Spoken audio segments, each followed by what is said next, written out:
Dr. Kabajaa Artist Alii Birraa du'aan addunyaa kanarraa boqoteera. Haala sirna geggeessaa fi sirna awwaalchasaa ilaalchisuudhaan ammoo Obbo Hussein Fayyisoo hoogganaa Biiroo Aadaa fi Turizimii Oromiyaa fi qindeessaa koree sirna geggeessaa Dr. Kabajaa Artist Alii Birraa toora bilbilaa keenya irratti affeerranneeti kan jirru. Hello Obbo Hussein. Hello. Akkam ooltan? Hello. Egaa akkuma jalqaba kaasuuf yaalee Dr. Kabajaa Artist Alii Birraa du'aan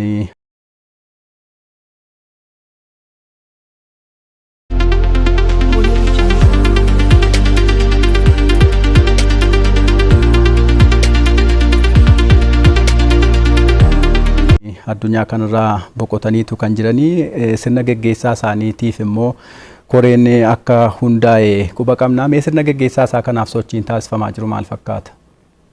Duraan dursa goddanatti dhagaatanii Dr. Kabajaa Alii Birraa boqochuu isaaniitiif goota caalu goonni sun goota abdii uummata Oromoo kan ture abdii uummata biyyaa kan ture kan sabaa sablammoota walitti fide kan artii Oromoo ta'e kan biyyaa kan addunyaa irratti kan mataa hin qabee fi kan sadarkaa hedduu irratti hojjetaman artiin kun artii goota caalu jennee yaaduu dandeenya. Kanarraa ka'uudhaan maatiin isaanii, firootonni isaanii, jaalattoonni isaanii fi deeggartoonni isaanii hundi isaatu gadda guddaa xiqqoo nu sosocho'ame Obbo Hussein bilbilli saga xiqqoo qulqullina hin qabu.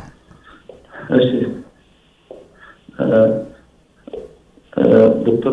Kabajaa ulfaataa qabsoo keessatti seenaa guddaa olaanaa qaban kun du'aan boqochuu isaaniitiif gadda guddaa dhagamaa maatii isaaniitiif firoottan isaanii deeggartootaa fi jaalattoonni isaanii du'a isaanii kanarratti hundi keessaniyyuu gadda itti dhagametti baay'ee guddaa karaa nama cabsu waan ta'eedhaaf isin haa jajjabeessuu isin jechaa awwaala isaa kun akka mootummaatitti koree sadarkaa adda irratti jiru ijaaramee dhaabbatee jira.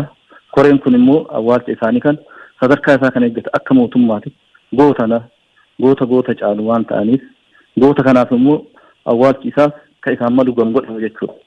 Kanaaf akka mootummaatitti sadarkaa isaa olaanaan kan eeggame waan qophiin godhamee itti deemamaa jiru iddoo awwaalchaa fi iddoo itti geggeeffamu addaan bahee uummata keenyaaf in ibsama.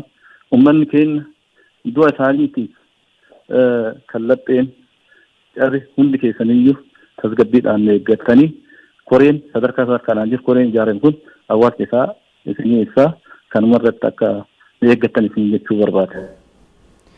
Tolee, Obbo Hussein Fayyisoo hoogganaa Biiroo Aadaa fi Turizimii Oromiyaa fi qindeessaa koree geggeessaa Dr. Kabajaa Artist Alii Birraa toora irratti argamtanii odeeffannoo nuu laattaniif hedduu galatoomaa.